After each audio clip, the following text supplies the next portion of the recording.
Who is the lover? Allah. Who is Ar-Rahman? Allah. Who is Al-Mannan? La ilaha illallah, Muhammadur Rasulullah. Muhammad is the messenger, to Allah is our return. La ilaha illallah, Muhammadur Rasulullah. Bismillah ar-Rahman ar-Rahim. Alhamdulillah wa salatu wa salamu ala Rasulillah. Brothers, my name is Ahmed Pandor. I'm involved in comparative religion for over 10 years, and I've written 3 books. One's called Makkah in the Bible. The second one is called Muhammad sallallahu alaihi wasallam in the Song of Solomon. And the third book is called The Concept of God's Mercy in Islam and Christianity.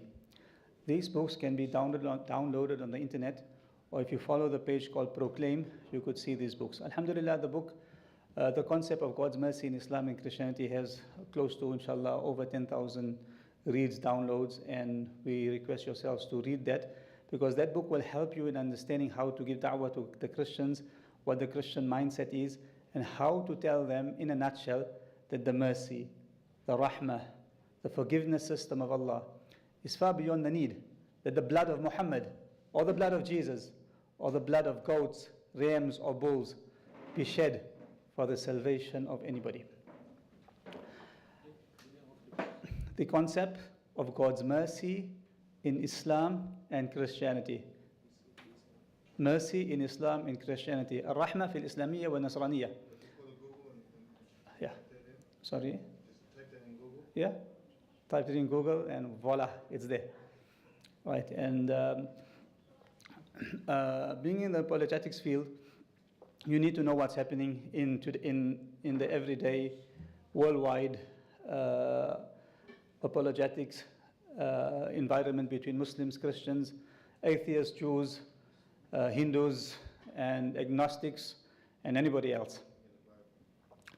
Now, we're supposed to be speaking, the topic of today was supposed to be Islamicization, and due to constraints which is unforeseen to ourselves, it has been reduced just to a mere 40 minutes. And those 40 minutes, I'm not going to speak about da'wah. I'm not going to speak about how to give da'wah and how to try to give the message of Islam to the others. I'm sure the people here are already familiar with that and have experience being in the different organizations. What we're going to touch about and what we're going to speak on is rather a nasty or disgusting or shallow response to what the evangelical world have produced this Ramadan. Most of you that are in the apologetics would know who are the different key players in the Christian apologetics world as well as the Muslim apologetics world. And for those that are not familiar, maybe you can just learn about from this session here. Who of you heard of the person by the name of James White? 1, 2. All right. Who of you has heard of the person Rudolf Bushoff? Shabir Ali. Dr. Shabir Ali. That's it. Okay. Basically, the Islamophobia industry is an industry which is aimed to tarnish the image of Muslims. And as du'at, as people in the da'wah field, there's 2 things you need to know. One is just general da'wah. To give da'wah to a person, explain to him what is Islam, what are the 5 pillars of Islam, what are the rules of the Quran, the laws of the Quran, the laws of the Sharia, etc. And a person can embrace Islam that way. A second type is the apologist. Do you know what is an apologist? Anybody knows what is an apologist? Apologist is somebody that will deal with people of other faiths, give them questions about their faith, and defend the Islamic faith from an academic point of view. It goes hand in hand with da'wah.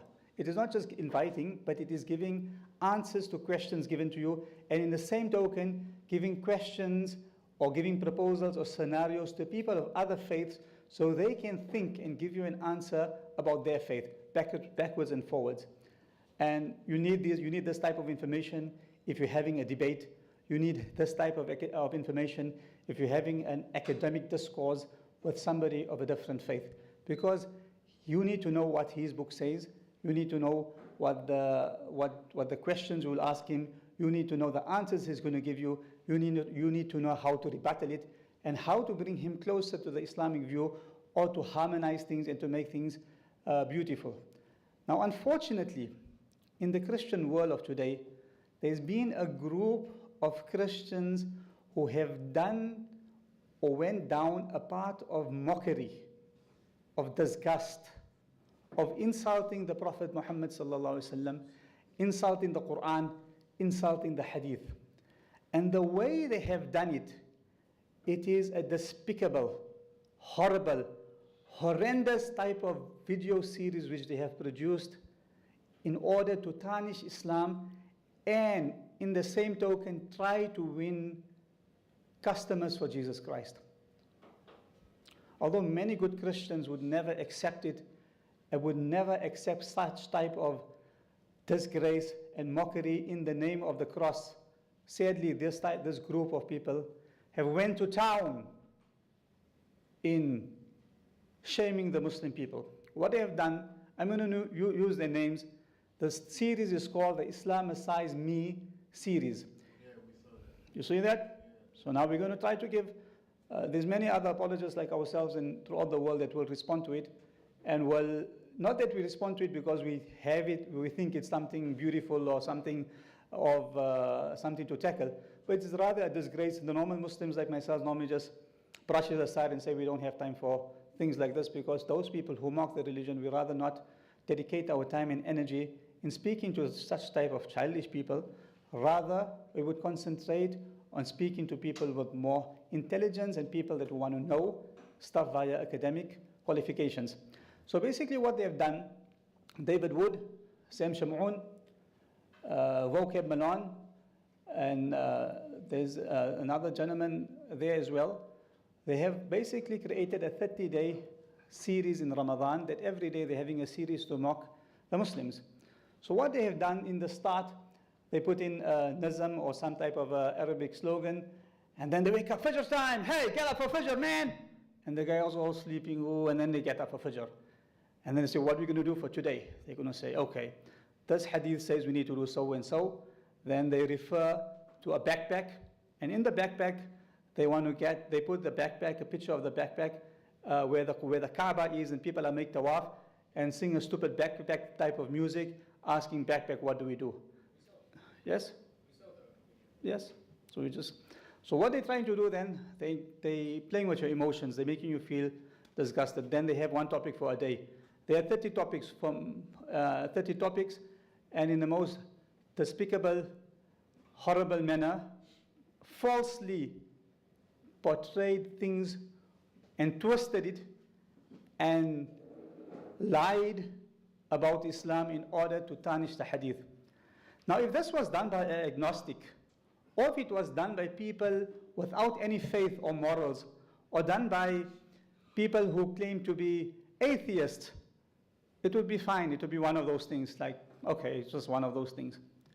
But the sad reality, it is done by the evangelical nutty community who have lost their own respect for the Bible, their own respect for Jesus Christ, and they have lost the essence of being Christ-like, have produced such utter trash.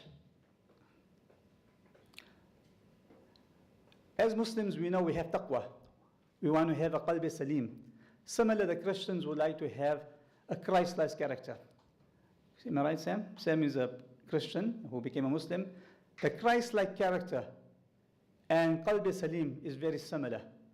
And no Muslim or no Christian with those type of piety would go down the route conducting the mock series conducted by this group of people. So what do we as Muslims do? Do we respond? Do we respond academically? Do we brush it off? Do we produce such horrible mockery videos against the Bible and against the Christian faith? What do we do? First of all, as Muslims, we do not go the route of disgrace. We do not lower our standard of da'wah, going into mockery and saying Isaiah walked for 3 years naked and produced a mockery video of Isaiah going to preach naked.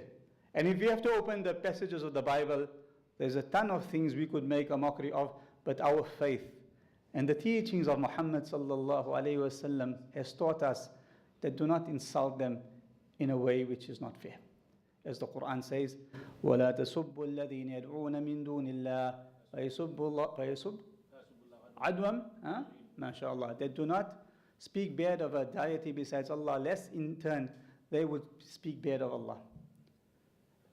Now, Islamically, we are not allowed to go down a route of making mischief in the land or creating havoc or insulting people. Fair enough, one is sarcasm, that is a different concept, but one is mockery. And the only way you're going to understand what's happening here, if you open those video clips and have a look at it, you'll understand how disgusting it is. Now, the Muslim scholars have over the centuries given their different opinions and legal verdicts regarding many rulings, many discussions. And what these clowns have done, they've just taken anything, put it there, put it up, not understanding it, not even being bothered of what the explanations are, and making their own ton of rubbish. And to the Christian world, oh my missionary friends, is that the standard we have chosen to evangelize to us Muslims? If that's the standard, well, I think you yourself are in a very, very, very shallow hole. Imagine, the Christian missionary world has stooped to a level of utter disgrace in order to preach Islam to us. What does that show us? That their value system is junk, rubbish, nonsense. Just imagine that. Imagine you want to tell me come to Christ and come to worship Jesus Christ.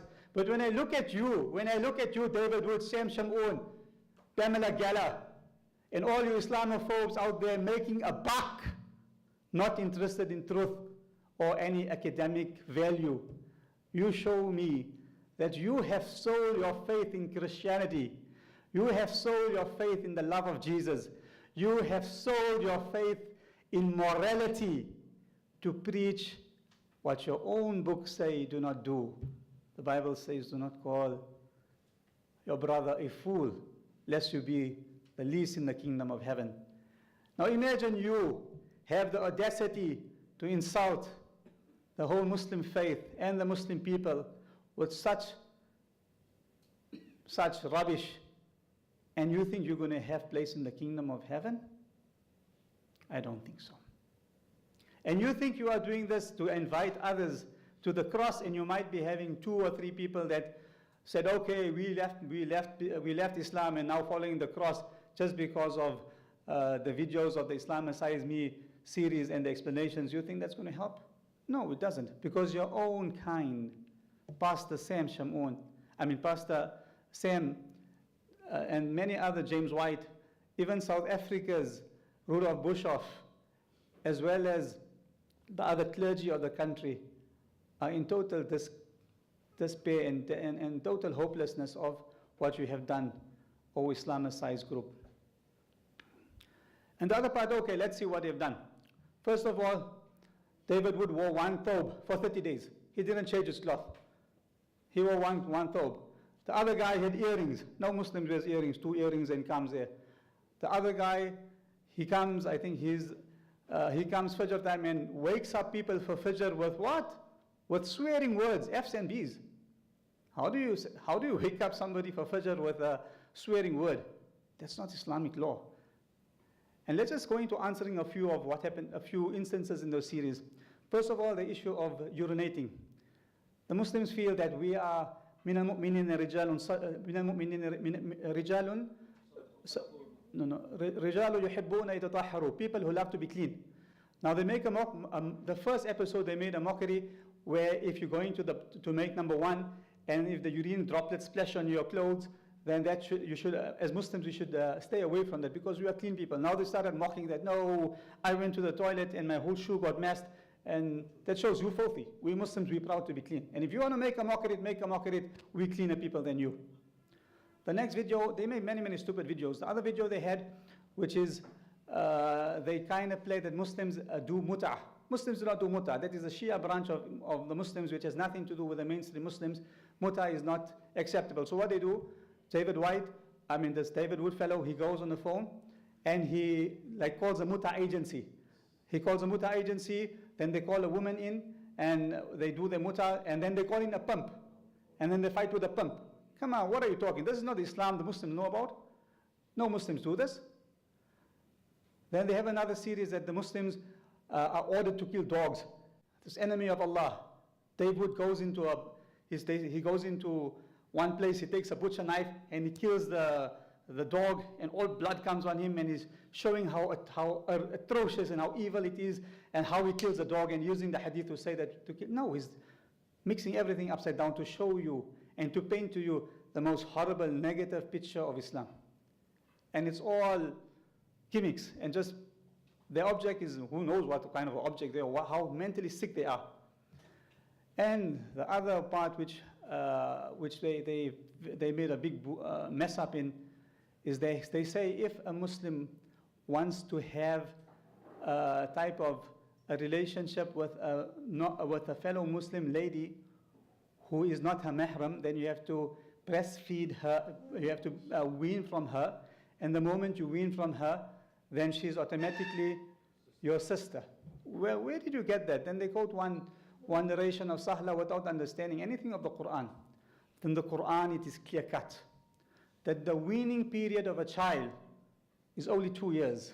Hawlayni kamilayni, 2 complete years.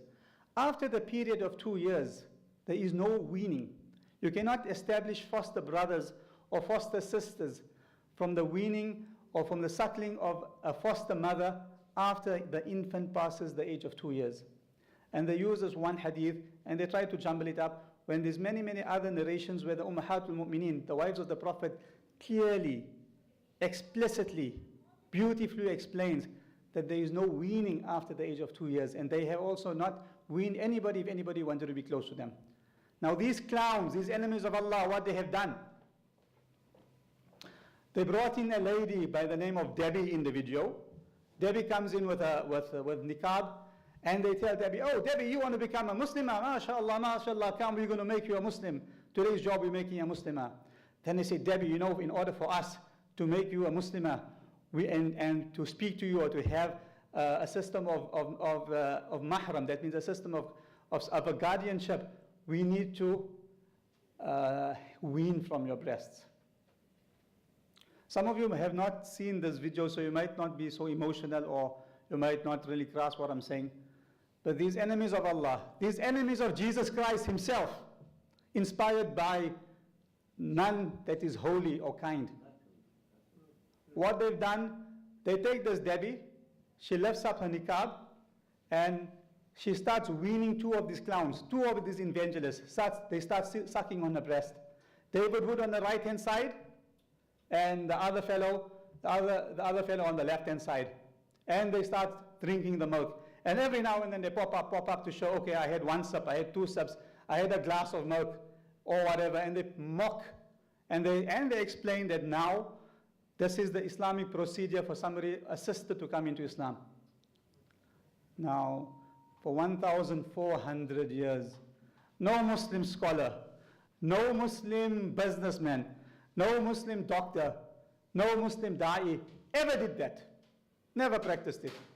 But these evangelical clowns went to go portray that this is part of Islam. And as a Muslim, if a sister becomes a Muslim, you need to go have a sip of breast milk. So what kind of people they are?